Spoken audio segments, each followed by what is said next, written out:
Hello everybody, welcome back to the Talking Walls podcast. We're here for another podcast going into the start of September. My name is Dave and as always I've got my two co-hosts alongside me. Matt Cooper, how's it going? I'm all right, mate, yeah. Very good, thank you. And Mr. Tom Rouse, the old gold and black. Tom, how's it going? Yeah, great, thanks. You said as always, but I wasn't here last time. Yeah, I was about to say, welcome back. Too busy watching Aberystwyth with 1, TNS 10. 10-1? 10-1. They piss that league every year, don't they? It's a joke because they're the the only only team professional that team, aren't they? Yeah. they get money for Europa League football, Champions League football, and none of the rest of the teams do. So it's a joke. Biscuit collection today. We've got Oreos. What are these? Foxes again? Fox's chocolate crunch. Or And we're hitting the big leagues now. Lotus Biscoff. Europa biscuits. Europa biscuits. Lovely days. Today we will. I didn't make them. They are the best. Them, They're the proper car. They're the car dealership, or they actually do these at my Indian restaurant. After You own an Indian restaurant? Yeah, at the one I own, obviously. As a party. Technical bullshit. Obviously today we're going to be talking about the last couple of games. I think the last podcast was around just after the Burnley game, so we're going to be talking about Torino, Everton. We'll look forward to the Chelsea games as well, and we'll talk about the Europa League groups and stuff like that too. But let's start off with the Torino game, second leg. Obviously Wolves coming after a 3-2 win. We're all there, 2-1 win. Tom, thoughts? Job done. I think the way that the Nuno and his staff celebrated at the end, you could tell that it was a huge milestone for them, and relief. And the main objective, I think, for the first little section of the season was to do that, and we've seen that they've prioritised it. They've put strong teams out in games that we probably didn't expect them to.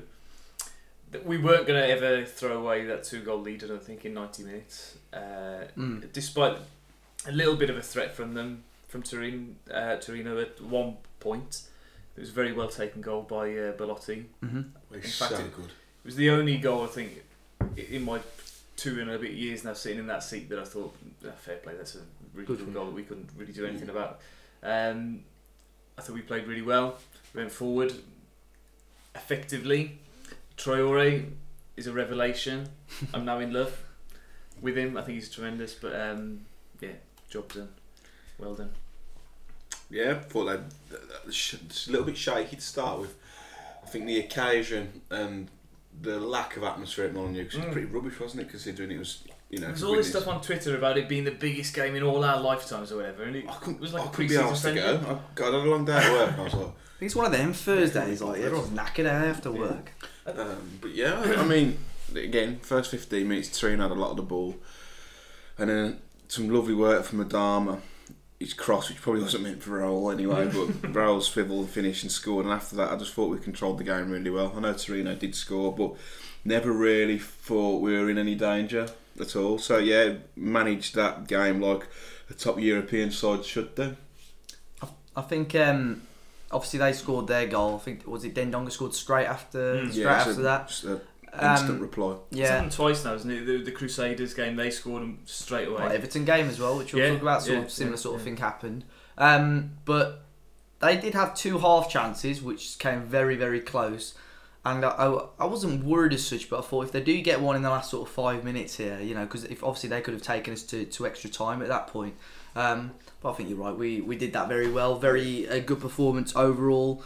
And considering like they were the team that we didn't want to draw. When you look at who we could have drawn against, I think we did really well. The first leg, obviously, they were the best. They were probably the best team in the playoff. Yeah, exactly. That we could have got. They wouldn't have want to play us over, but the first game I think kind of just set us up for you can't really lose this now. No. Especially scoring 3 away goals and giving away 2 soft goals really as well. Both Vinagre at fault for them, which since that game he's struggled a little bit, hasn't he? But yeah, I think they over the 2 ties managed it really well, and it's encouraging going into the group stages because there are going to be some tough games in that, isn't there, Dave? Yeah, we are. Well, it's a good little movement onto the group stages. So there was the old segue. Yeah, good segue. That was it. Well, there were plenty of teams that we could have got in there. There were some good sides in the first seed. Roma, Porto, Sporting were in there as well. Wolves are obviously in the third. Were a third seed. and ended up getting Besiktas, Slovan Bratislava, and Braga, of course. 3 Bs. Yeah. 3 Bs. Tom, were there any? I mean, we'll start. Were you happy with that group? I think everyone. I've not seen anyone sort of react negatively. You wanted all the big boys. Yeah, well, in terms of going through the competition and doing well, I think it's a fairly good draw for that. But yeah, I did win all the big boys, and when they he likes a big one. when we were pulled out into that Roma and Gladbach pot, I thought yes, that's a good one, and there was still a chance of having a fairly big team that a decent team as the 4th seed. I was really looking forward to that, but we want to go well in the competition, really, don't we? And I think it'll be.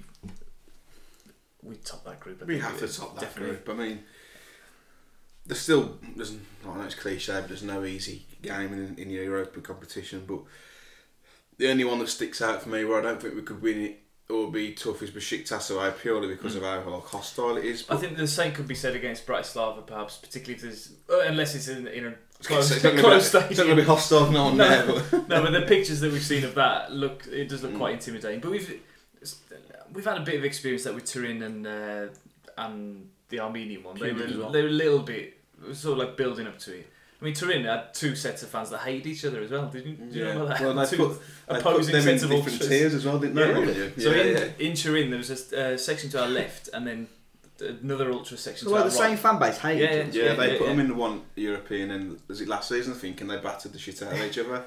That's why. Is that like Dark Fruits versus Wolves Twitter? So in the game at Molineux, you had them in the upper tier, and you had about like 20 in the lower tier. Oh, was that so why? They can't put them together. Yeah. Oh, because someone said that. The guy that I manage a team with, he works for that DIS Graphics that are doing all the sort of graphics and stuff around. Yeah. And they said, right, we need a sign making away fans only here. But it was only meant to be for the upper tier, they said, because no one's going in the lower tier. So that must have been a sort of a last minute thing. Yeah. But that was a bit weird. There weren't many of them downstairs. Yeah. There must have only been about 50 to 70, but they were trying to out-sing each other. But they did alright though, to be fair. I mean, it's all very orchestrated though, isn't it? And organised. I met the day after the Turin game in Turin. There was a Wolves fan who lives in Italy who I bumped into. Ben, I think his name was. Was he Italian or like stuff? He was English, but he did a project and stayed in Italy. Lived near Brescia. Mm-hmm. So he was talking about how. You know how when we're learning chants and stuff, it takes ages and ages for it to still haven't got a dream. Yeah. But there was about 10, 15 people who stood on these, on these bars that were 30 feet in the air, facing the crowd, whipping them up, like orchestrating it. And if they made a mistake, well, they wouldn't make a mistake because of how often they practice them and stuff. It was mad, but. It was a really hostile environment when we entered that ground. I mean, I don't want to talk too much about my trip to Turin, but but yeah, like whenever we started singing, there was whistling from all around the ground. It was classic. And then when they scored their goal to make it 2-1, there was glass barriers between us, and a couple of these fans came running down and grabbing the ball. And then that's turned into a gif, that is. I know. And there was a couple of Yadars who ran back over and started giving it back to them and stuff, and then taking pictures of them doing it to send to the police and stuff. Like, well, they're not going to care, are they? Normal behaviour. The thing is that, it sounds. When it's quite in the Molineux, and you were saying you're like bloody hell, they're loud. But if we did that 3:00 against the Newcastle United, and what an embarrassment to English football. But so it's just culturally, it's a lot different. Yeah. But if we could get something going like that, I'd be all for it. I remember you saying it after the FA Cup semi-final with the Watford and their drum. It kept something going through the whole game, didn't it? We don't really have that. Not necessarily a drum, but I don't know. Like the Armenians did that synchronised clap thing. Remember? They were clap, and then after that, and then after 5 seconds they clap, and you get quicker and quicker. That lasted about 2 minutes that alone, you know what I mean? But I always find it fascinating, the differences in, like you say, the atmosphere, but the celebrations as well. The way they celebrate and sound is completely different to England. It's like they shout goal, isn't it? Because it's mad. Yeah. It's mad. But like they announce the goals, they'll be like, Andrea Belotti. Yeah. Mate, It's class. Speaking of Belotti though, he was Italy's striker this week and scored like Mate, he's so the striker for Italy as well. He's so good. Yeah. He looks about 2 stone overweight as well. I think from what I understand, he was a couple of years ago the top man. He did his ACL or something like that. I think he had a bad injury. To still be at Turin at this stage of his career, you've got to be thinking he's 25, 26. Yeah, I'll absolutely snap up in a heart. He's going to probably cost you 50, 60 million. I'm surprised. Oh my god, he's just a constant threat, a nuisance, and you saw him peeling off onto Bennett and Coda, obviously more so than Boller. Yeah. And he just causes problems all night. And I was watching him warm up, and he's dead-eye dick. Like everything he hit the back of the net, he was unbelievable. So yeah, if you're listening, Andrea, Dave will put your fireplace in. I'll put you come on the podcast, yeah. Don't upset Catrone though. I think he's going to be a good striker as well. Went on the Juventus tour when I went to Turin. Matt Black Juventus mug. And modelled by Matt Cooper. Yeah. I was talking to one of the guides because the tour was in Italian, so I hung back with a bloke who was locking the doors at the back, and he was I ended up talking to him for a long time, and the first thing that struck me was that this Juventus fan knew all these Wolves players. Like he was going, Ruben Neves, we want him at Juventus and stuff like that. I was going, my God. 2 years ago, would he have wanted George Savile and Lee Evans? Yeah. Did he say anything about Sherwin Seydorf or anyone like that? Yeah. No, but I was gutted he's gone to Scotland. We wanted him. I asked him about Catrone and how Italians thought of him generally, and they thought that he was saying that Milan fans are absolutely distraught and that he's their next in line to be the number 9 for Italian. I know that he's only played 1 game so far, I think, and he's still in that bracket between the under-21s and the full team, but he's very, very highly thought of from what I understood. That's his first touch, and we'll go on to Everton. Yeah. Oh my God, look, everything he just brought down. I wish he'd have played more in the Torino tie, because he only really played about 20 minutes. Oh no, he didn't come on at all, did he? He did for like 10 minutes, him and Neto came on. Do you think that Nuno... It's not a Nuno signing? No. Obviously, you were at the game, so you didn't see Jose Mourinho's. About the Everton. He said about Catrone that he's definitely a Nuno player and that he runs, he works hard, he's willing to. He said a weird thing though. Mourinho, I read like the transcript of it. He said something like defenders will like to play against him because he's quite easily defendable, sort of thing. But at the same time, I can't remember how he worded it. He worded it as if the type of player he is, defenders like, because he's not like someone that likes to get in behind and run. He's not physical, he's not quick. But he says he's such a good player that he's going to make things happen. He managed to get I know he didn't score, but he managed to get 5 shots away in 60 minutes. Didn't he forced Pickford to the good save, didn't he? Right after he was unlucky, there was a couple of blocks and stuff like that, which another day go in. He looks frustrated though, because against... I think it was Burnley when he didn't come on, did he? I don't know. I think that's just the Italian in him with the wave in his arms. Who told me? Was it when he's warming up? Yeah, he looked. No, someone else told me when he warms up, even if it's in the first half, he's just staring at Nuno all the time, warming up as if when you're gonna pull me over to corn. Well, I think he probably thinks this is a bit of a step down. Yeah. From Milan and being other than not the Milan that they used to be, but they still have that stature. The problem is that every time he's done well, they've replaced him, and that must be frustrating for him because now they've got Piacek, haven't they, the Polish fella? Yeah. He's obviously scoring goals for fun, but he's come from Milan on the bench to sit on Wolves' bench. But the way Jota's playing in the minute, I can see him. I just hope it's sort of like a Dendonka transition sort of thing. Not that I want Jimenez and Jota to drop out of the team, but I think even with the Europa League, not going to be one of the first names, but I think he'll definitely be a name that's probably up very high on being selected in the Europa League squad. If we don't win a game in the Premier League soon, then something will have to change tactically as well, and perhaps that will bring in an extra attacking player to try and make more chances in the game. And I think people have mentioned, I remember we talked last time about how Jota could be that number 10 behind Jimenez and Catrone. No, said he wasn't good enough to play. I still stand by it, which is obviously one of our best players, but I just don't think he cut out for the number 10. But what we're going back to, we're talking about Europa League, weren't we? I mean, I can't tangent. I can't see us not topping that group, and I can't really see us losing a game. People draw a fair few, but I just can't see us losing a match. I don't know what's usually the average points to get you out to win a group, but I imagine probably the like 10 maybe. 3 home wins. I think you're safe. Yeah, 12 I think to get out. Yeah. Or to win. Well, I think Bratislava ain't gonna. I don't think they'll pick up 3 wins. No. Braga, I don't think they'll pick up a point. Braga might do a double over Bratislava, and then obviously nick a home win against. I'm not saying, or maybe us or Besiktas. So I think it's between us 3. But I don't want to write off Bratislava completely. I think obviously in terms of quality we should be far superior. But they're used to winning. They've won their title countless amount of times. So they're gonna, especially at their place, they're gonna know how to make it difficult for us. Definitely. If they have. Well, it's like I said this earlier. It was like Wolves have been handed a tough tie. Go to Besiktas who've got players such as ex-Sunderland man Jermaine Lens.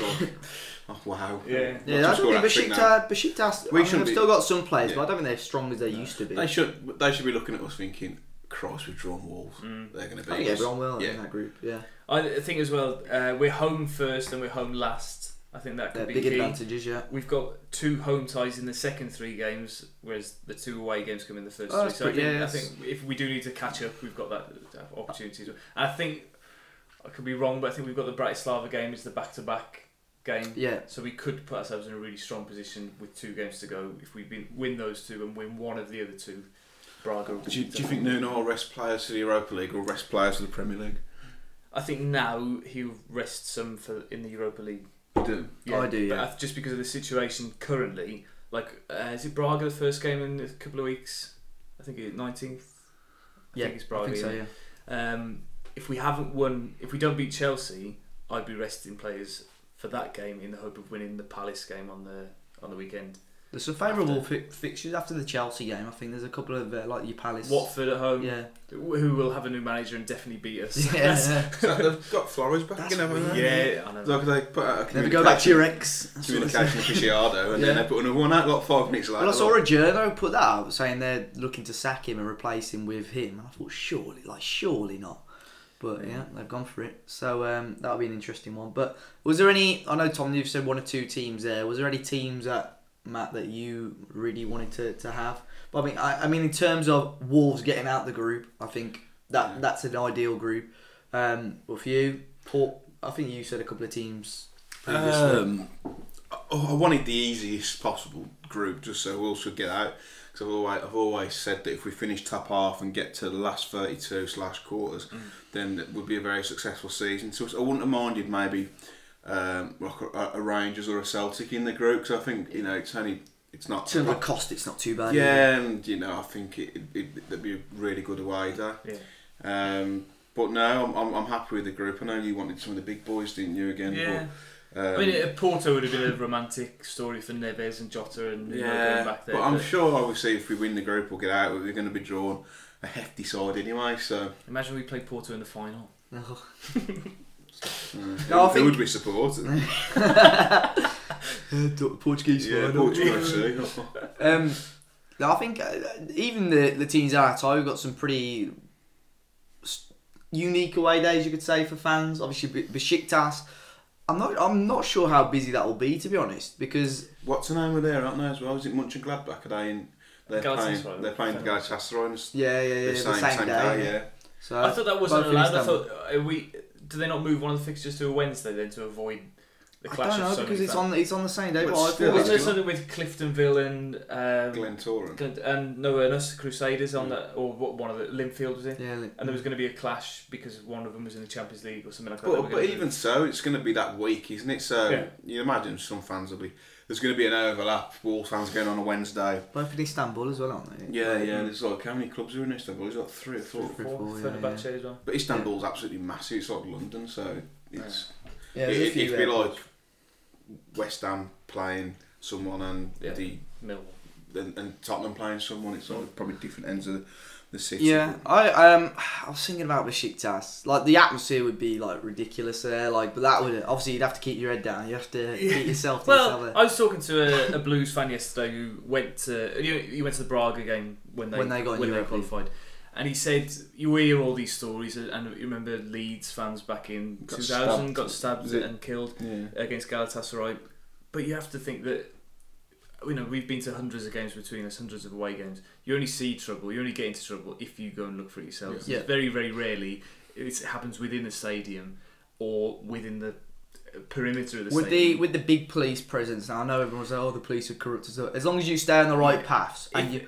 you see all this stuff about the Chelsea or Liverpool fans like that, when they're pushing people into fountains and stuff like that. That's them doing their own doing. I'd like to think Wolves fans are pretty well behaved on that sort of front. You know what I mean? What I noticed in Turin when I was in Turin, You went to Turin. So anyone didn't know. There's so many Wolves fans who've been following England away for so many years. We despite not being in Europe for so long, we've got experience of travelling from all these. When you watch any England game, there are Wolves flags everywhere. And it's just like you've got to be seriously unlucky to get stabbed without doing something. Yeah. The reason probably why people get stabbed is because they've probably done something to rile someone up. Well, I mean, whether it's warranted or not, of course, it's not warranted, but you have to be extremely unlucky for that to happen to you on the off chance. So, that's why, yeah. So you just stay out of trouble. You can still have a drink, still have a sing, have a good time, but why you'd want to go over there and try and fight with Turkish ultras? Because they will just slice you up. Exactly. So it's just... Yeah. If you're stupid enough to do it, then we'll be allocated a part of the city. There'll be buses down to the ground. There might be a little bit of a wait to get in, like there was in Turin and whatever, but it'll be well policed and well looked after. They're experienced in these competitions. Oh yeah, they're in it. They're in it. 3,000 of us, and however many of them, it's just you just gotta be an idiot, and all these are we're Wolves, it's a completely different culture. There's people trying to start a rivalry against Torino when we drew them as well. And then someone was saying, I can't wait for these kids to go over to Italy. See that raid that the Italian police did on the Juventus ultras? Hand grenades and all sorts. They found a missile. They found a missile when they probably play Al Shabaab away or something like that. But obviously, you got Besiktas, Bratislava. I don't know. We don't know. There, obviously, Wolves said hold off. Bratislava apparently said their game against Besiktas is going to be the one that's held.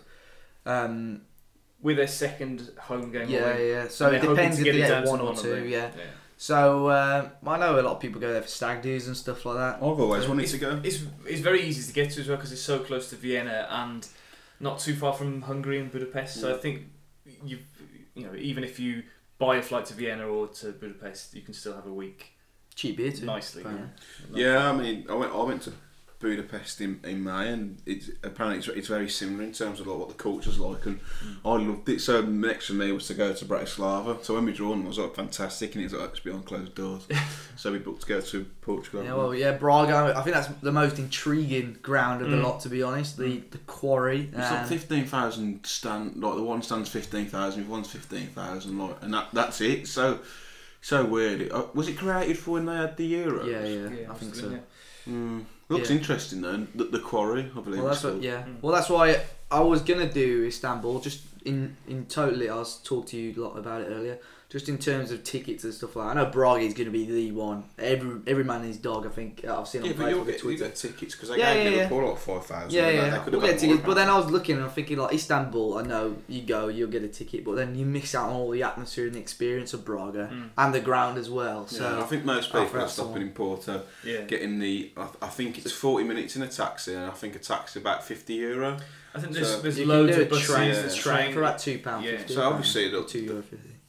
There will be transport information released and stuff, but I think most people are stopping in Porto rather than in Braga. It's only like it's a small town, and it's not lots in Braga itself. Yeah, but that's our Europa League group. So let's have predictions on position of the group, Tom. Wolves win the top. Group. Yeah, top. Yeah, top. What are you? Full house, top. Yeah, that's it. Wolves and then crashed out of Europe. Not registered 0 points.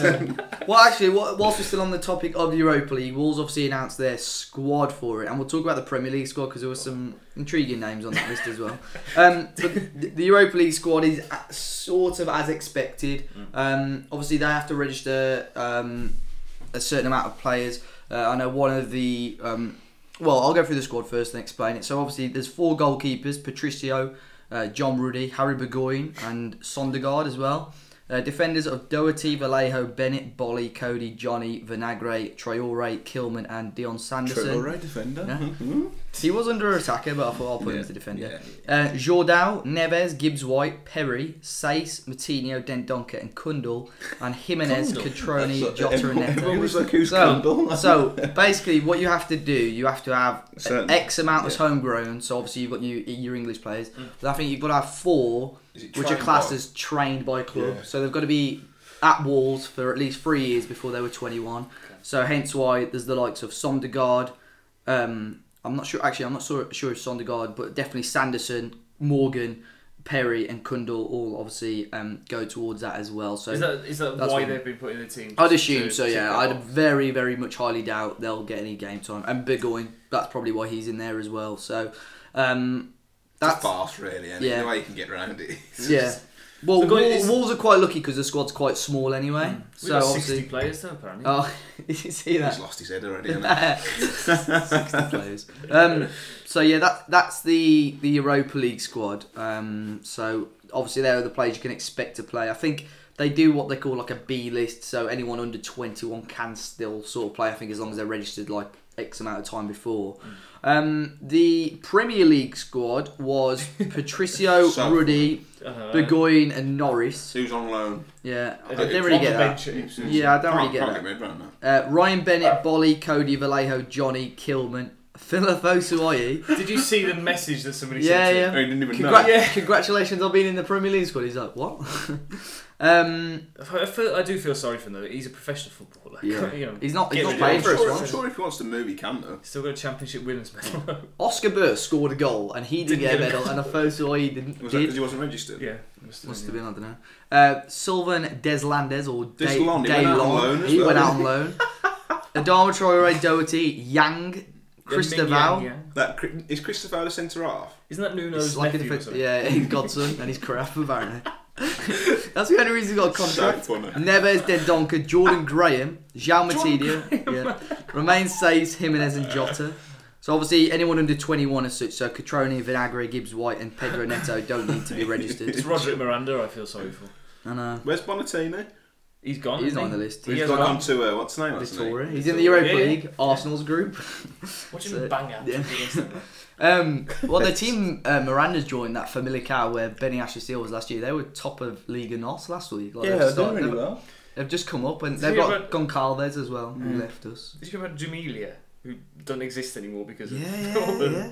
What did you hear that? No, the Jamelia. Jamia. That club that we sent half of the academy to. Yeah, they've gone bumper then. I don't know a lot about the details, but they don't exist. No. Jamelia. Cool.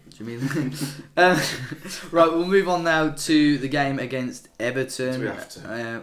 Unfortunately, we do. Yeah, just a quick 30 seconds on this game. So obviously, Wolves at Goodison Park, unfortunately, falling to a 3-2 defeat. The first defeat of the season, but obviously still winless after 4 games in the Premier League. Tom, you were doing your half marathon, but did you catch the match? I did, yeah. Plastic. Yeah, I know. First game I missed. Well, apart from all the Armenia and for a while.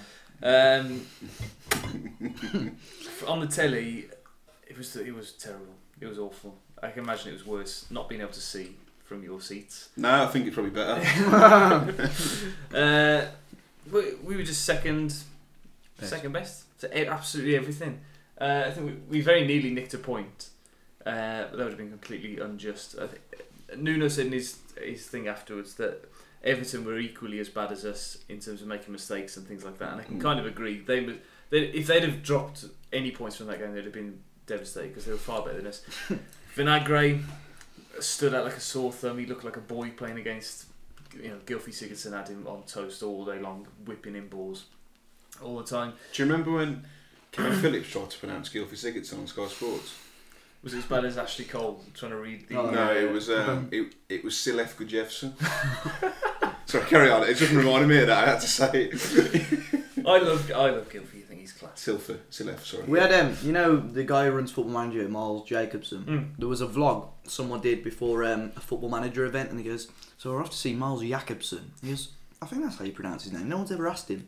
He goes up to him, and we took the mick out of him, calling him like Mile Jakobsen and stuff like that. Miles. Saying he's like a Swedish top scorer or something like that. He goes, "Mal, it's Jakobsen." He's like, "No, Jacobson." Like no one's ever called him that before. Continue, Tom. Yeah. So Silef. Yeah. Oh, so it was obviously the England squad had been announced 2 days before or 3 days before, and everyone was again, why isn't Cody in this team, in this squad? Was it? No, it was after, wasn't it? No, I think it was just before. Yeah, I think it was because I saw someone banging. This is why I ain't gonna drunk. But I think it was you actually. True. It is. I've said before on here that Cody and Bennett and Doherty have put in that same bracket. For England. Joking. Cross, I've got a friend. We've spoken before. They're not good enough for the level that we need to be at, and they proved that the other day. Cody and Patricio were both at fault for that first goal, but Cody should know after playing with Patricio for a year that he's not going to come. The thing with Cody was he told Patricio to come and then kicked it anyway. Yeah. So that was frustrating. The lack of communication between all of the back 5 or 6, including Patricio, was abysmal. The last goal, Vinagre should have been calling to Bolly that Richarlison's behind you, jump and make sure you get the ball. He didn't, and he had the ball won. But it was as if, like you say, he didn't think there was a man on. All you got to say is man on. Yeah. Even Patricio could see him coming. He'd just edged it over the bar where it had been a corner. But it was just frustrating the whole game that they just didn't seem to be able to talk to each other. I can't remember the second goal. Oh, Traore didn't track back, did he? I can't remember who it was. But the first goal, I've said this in the review, 6 minutes was it? I think it was even earlier than that, was it? It was very early. About 5 minutes in. We all know what the Goodison Park faithful are like. Yeah. They always expect Everton to win. Frustrate them for 25 minutes, half an hour, and they'll get on the back. So for Cody, you're being pressed. We run into towards goal. Even if you just kicked out for a corner, you get it. You couldn't kick snow off a rope. So you need, and then you call him to come out, and then you rifle the ball at him. 6 minutes, 5 minutes in, just get rid of it. Just get rid of it. What have you got to lose? We're not chasing the game. You get oof it out. But I'd rather that than bloody concede a goal. Yeah, concede the goal. Well, we all know, I think I said this on our match review, we all know it's taken Wolves 10, 15 minutes, sometimes even up to half time to get into a game. When you're giving teams head starts 5 minutes in, you know what I mean? We were quite fortunate that we got the goal back almost instantly, like 5-6 minutes later. But then we gave it straight back to them. And then same in the second half again. Well, that second goal, Bennett obviously playing him on side, and then Traore is at fault. Was it offside? Yeah, did they talk about it wasn't. No, he wasn't offside.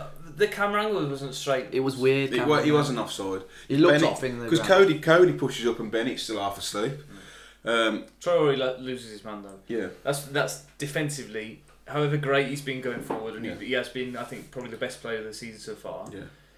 Same with Vinagre. That's the issue. I think maybe away from home, it's a bit dangerous. I think. I'm shocked that Vinagre stayed on with Johnny on the bench. It was obvious after the first 10 minutes that. I thought at half time he would have all of their attacks came down that side. They knew. And going forward, he weren't great either. And I think it's apparent now we can only afford the luxury of Adama or Vinagre. You can't play a pair of them. I think you can against. Not away from home at Everton, you can't. Yeah. No, I agree. But against. That's like a Reading in the cup thing, there. Vinagre and Adama. Or a Burnley at home. Yeah. And he brought Adama on the foot when Doherty was already. I think a lot of people know that's almost cost us all. His substitutions are rubbish, though, aren't they? That's the only thing that really lets him down. He leaves it too late to change a game. But with the Everton game, 3 goals that should not have conceded, 3 sloppy goals. We could have won that game. Yeah. And that just shows how bad Everton are. Yeah. So it's frustrating. 3 sloppy goals. We scored 2. I know you'd have come away from there thinking, God, we shouldn't have won that. No. But we genuinely could have. And it's sloppy errors like that it just... Okay, if it happens once, fair enough. But it's 3 times. What was more frustrating for me in the first half in particular was that we scored a goal from getting the ball out to Traore quickly. And then they stopped doing it? Yeah, they didn't pass it to him at all until the last minute of the half. And then a half chance or something came from that. But Digne got close to him, or Luca Dean got close to him, but as soon as he got the ball, but obviously that's the best thing to do with Adama. But they stopped giving it to him, and obviously, like you said, the first goal, he had his back with him, and all of a sudden he passed him. He's in the box. Like he absolutely skinned him. Yeah, I think what you say about Nuno's substitutions, I think we know they are late, and I think a lot of the time, especially in the games against Burnley, when you're crying out, it's not like it's not obvious, like you're crying out for something. When the fans are, it's a little bit Mick McCarthy, like at Ipswich, when the fans are singing Traore's name when he's warming up. It's getting close to the bone now with that. I think with that game, it's almost as if we're on top. It's just a matter of time, sort of thing. So I can sort of see. From that point of view, I think he knows that he's got faith in his selection, but I think and I know against Burnley and the way they played, we've got to do better. And I think we wouldn't have scored a goal if we would have played till 10 o'clock. The mistakes in hindsight that, in my opinion, that Nuno did, I know we have touched it in that game, was he started Morgan Gibbs-White, whereas on paper, if they're sitting deep, you've got a creative sort of number 10. You think, all right, sound, but the big reason Burnley got something out of the game because of physicality in the middle, and we missed Dendoncker on that front. Yeah. Which obviously, in hindsight, we could say now. Before the game, I could sort of say, Morgan Gibbs-White sort of broke through, and it was like he was running in treacle. Yeah. What does he do apart from Cruyff turns? That was the worst. I don't think he suits a midfield role. He's just not good enough. I don't know. We thought that he'd nailed down a position last season when he was playing constantly in that number 10-ish role, slightly forward midfielder, but I don't know what's happened to him again. And then he's on Instagram talking about he wants to be the England under-21s captain. He's not even in the team. Yeah. He was in the team in the summer. He started the last game, but I think he.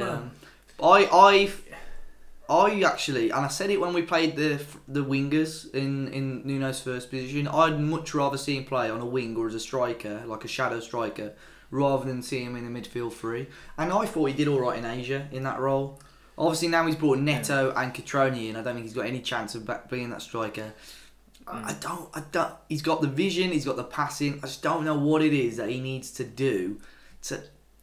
He overcomplicates absolutely everything that he does. He wants to flick everything, doesn't he? He can't do it simply. He can't just knock a ball, keep possession. He's got to do something wild. And again, it's his attitude.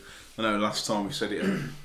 Obviously, Dave, you know him better than us through family and stuff. But he's obviously got an attitude problem as well. I mean, there's a few with the media. He's been.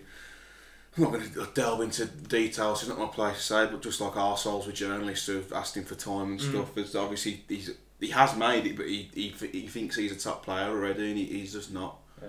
And I don't think. Well, he hasn't made it. That's the thing. Is that he hasn't proved himself in the Premier League. No. He didn't even really prove himself in the Championship. He scored one goal for Wolves against Punic in a. I could have scored a goal against them. We've all seen how bad I am. I was going to say, I don't think you could. But I don't know. He needs some sort of mentor in the team, whether that's Moutinho or somebody like that, to take him under his wing and to teach him how to be a good, well-rounded footballer. Because at the moment, I don't know. I don't want to mention his attitude too much and be called Graham Souness. Yeah. But I think that was funny though. We see about Moise Ken, and then the day later he didn't turn up to training. Yeah. But no, I don't know. He's a bit of an enigma at the moment. It gives way. Yeah. Well, it'll be interesting to see. I think in the Europa League, that's where he's going to have to prove himself. I'm not sure Nuno will sort of experiment. I don't think he'll play. You're probably right, to be fair. I wouldn't have been surprised last week if he was loaned out in the window. There was a window still, wasn't there? Was the Championship still open? Yeah. I think he needs a season of away from Wolves, going far away from your family, so it's just you. Focus on what you know. He's doing well out on loan. Niall Ennis and Cameron John both at Doncaster. Yeah. Mate. I think Ennis has got. Cameron John scored from centre half. Ennis got an assist this weekend. Scored a good goal the weekend before, and then top 6, I think, in League One. That's a good level for. But imagine playing Championship, it'd be really good. But but imagine if he went away for a season, scored 10 goals, and got a load of assists, and then came back to Wolves high on confidence. Yeah. I think he's never really had that. Whereas Hudson-Odoi's gone straight into the Chelsea team and has done well. Sancho and Foden have all done that as well at first team level. He's not at that level, so he needs to do something else and come back to Wolves, I think. But didn't he say he wanted a loan move to Germany? Wasn't that that was the thing before? But then there was an article out this week that he not even considered leaving Wolves on loan this summer. So I think the Europa League has saved him. Though. If he weren't in Europa League, I think he would have gone out. Like you said, it's not being critical for criticism's sake. We want him to do well. Obviously, he's a Wolves player, but he's just not cutting it at the minute. Yeah. Hopefully, I mean, if we do loan him out, we'll do what Jake Cassidy did. Scored 20 goals in League One. We recalled him. I don't think he scored for us then. He's playing like National League, isn't he? I think he's at some dreadful level. The rest of this month, then we've got Chelsea at home, Palace away, and this is in the league, and Watford at home.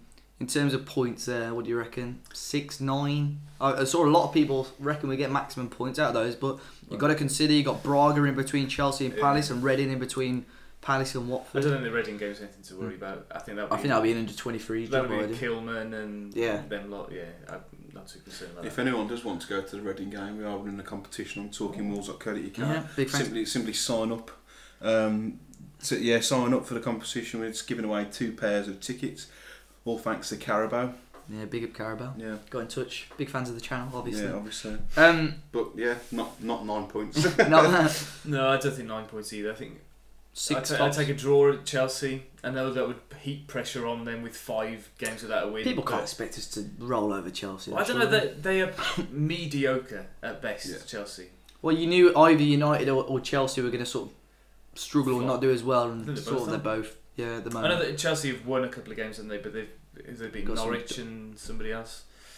Yeah, they dropped points against, who was it, Sheffield United. They drew 2-1 as well. Yeah, exactly. Yeah, so Chelsea are not there for the taking, but there's points to be got there. Yeah. We've got to beat Palace away. I think we've got to beat Watford at home. Yep. 7 points. I'm saying 6 or 7. I think I'd take that as well. 2 wins and a loss, or get yourself right at the table with a couple of wins out of those 3. Yeah, and I think you don't want to be going into the Watford game having lost against Chelsea and a draw points against Palace, and then it's a must-win game already, and it's the 20th of September or something, that game. Another busy for the rest of the month. Another 5 games. It's all right. It's tiring. We've got 60 players, so it's my wallet's tired as well. Yeah, I've really spunked half my monthly wages on bloody Wolves games and flights and. Yeah. I looked at it. I thought this is. I didn't really get why it was so much first. I thought obviously they'd I thought they'd be 15 quid across the board for the rest of the season. I thought all right, they've put the prices up a bit.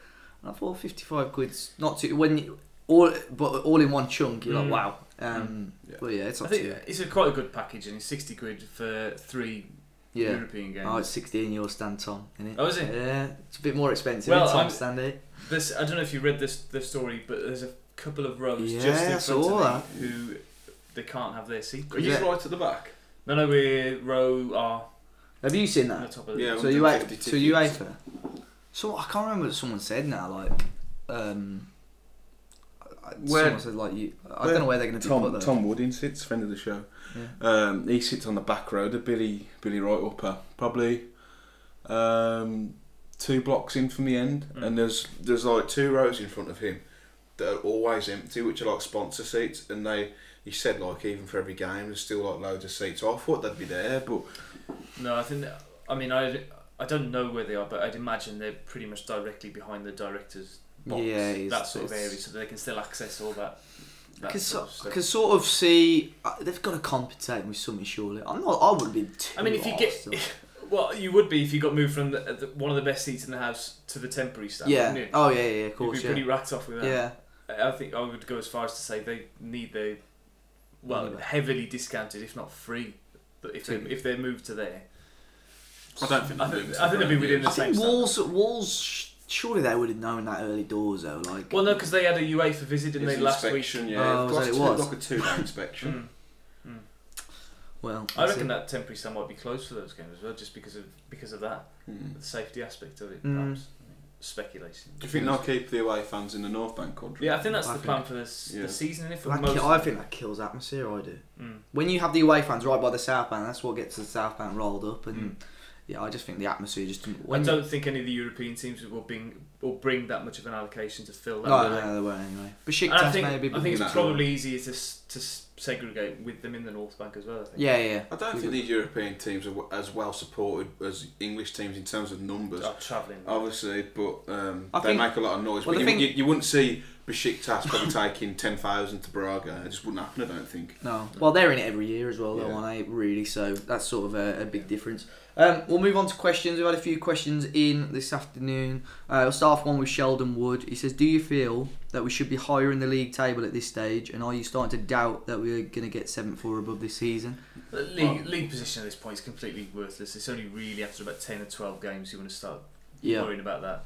Because I mean, if we'd have beaten Everton, we'd have been in 5th or something. So I'm not concerned about that. I'm not worried. I think if we get to the Watford game, we're in a similar position. I'd be a bit like, oh, this is looking a bit bleak. But nah. And in terms of top 7 or higher, it's not going to happen anyway. So not with the Europa League. I don't know about that.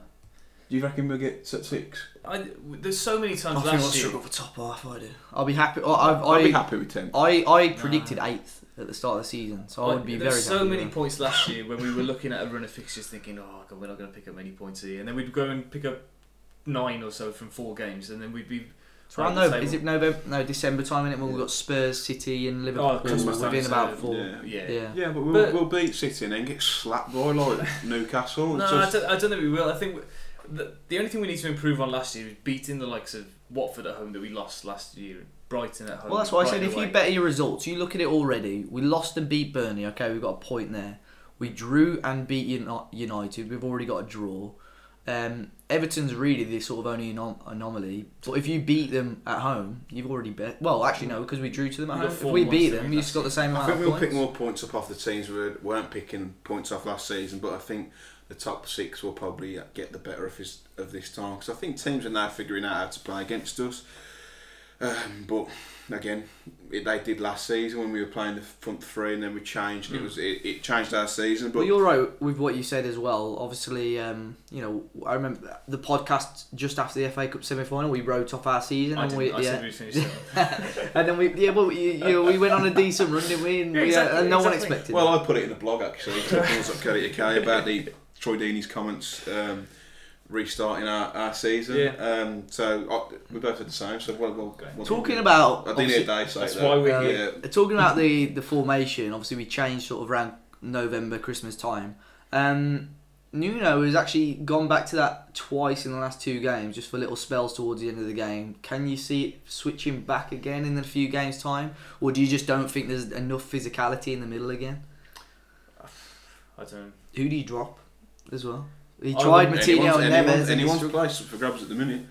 I wouldn't change the midfield 3. I think that's so important to how we have been. Well, that's why I think it's not been consistent enough this season, unfortunately. Well, that's what I mean. Compared to the start of last season to this, we played the same players up to this point.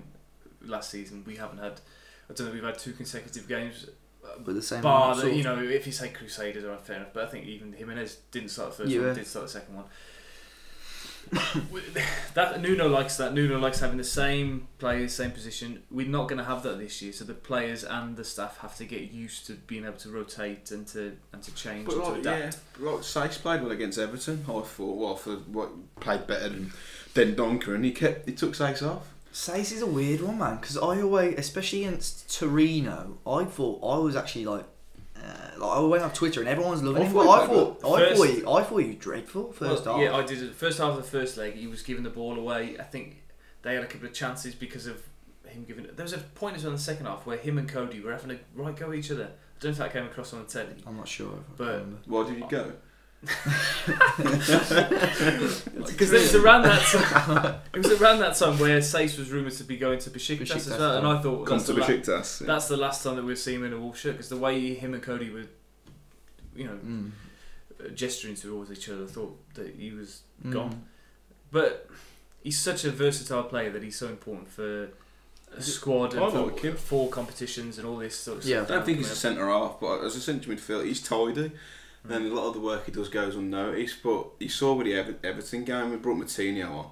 Well, before we had Matinho, those 3 midfielders we've just been pulled about all over the place. Then Matinho came on, and he was a bit more structured, and the press was better because he's obviously he knows that, and perhaps those midfield 3 not used to playing with each other are just getting pulled apart, which is worrying to be honest, because our best midfield 3 can't play 237 games this season. You know, it's just not going to happen. They'll get better then. They'll get used to each other and they'll improve. I'm sure. Yeah. They should have signed Lamina.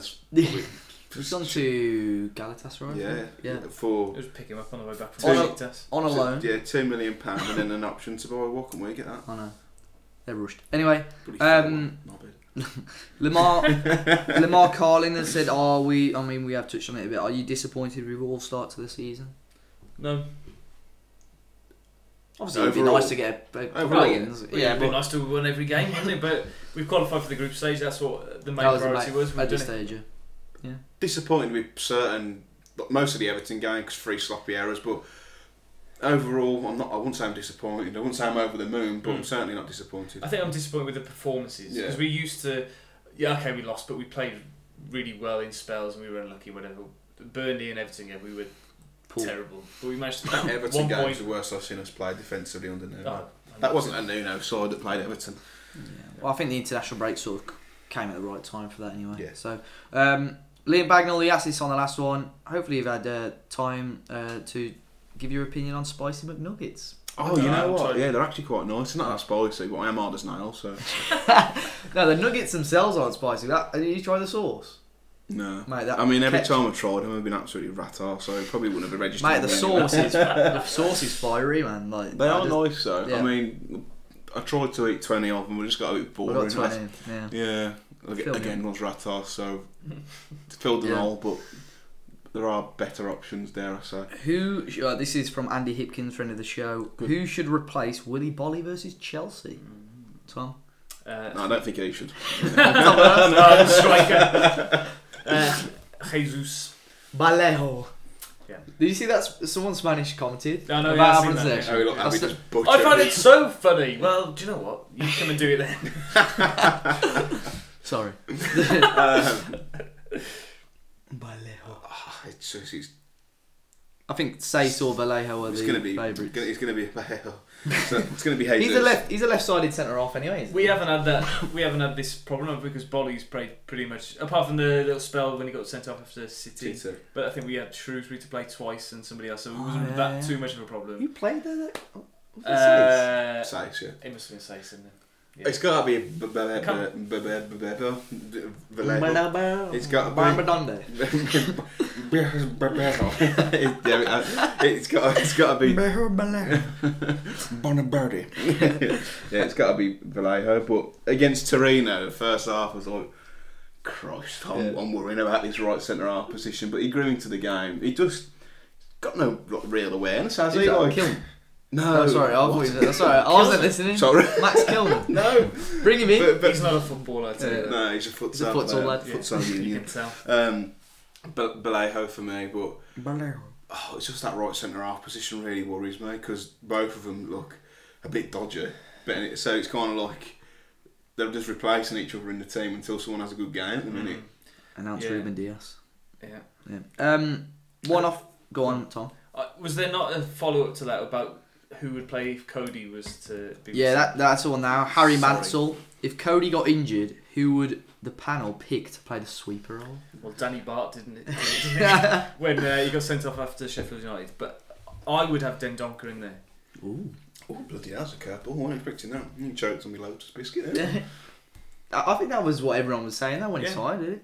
I'm going to do an Andy Gray. I'm going to chuck a name out here for you.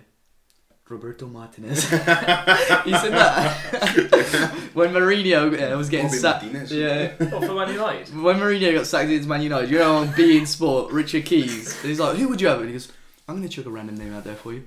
He went silent. He goes, "Roberto Martinez." And Richard Keys was like, "Cool." He didn't say anything. He goes, "I'm just speechless." No, seriously, I'm going to chuck a name out. And it's not going to be Martinez. Ruben Neves. No, behave. Oh, you know that vibe? He's practically playing there anyway. Yeah, he's playing so deep this season. No, just snorkel. I at the moment, I'm very anti-sweeper in our system. I think we've got to evolve past it. Because Cody, he was basically playing with 10 men because Cody doesn't do anything going forward.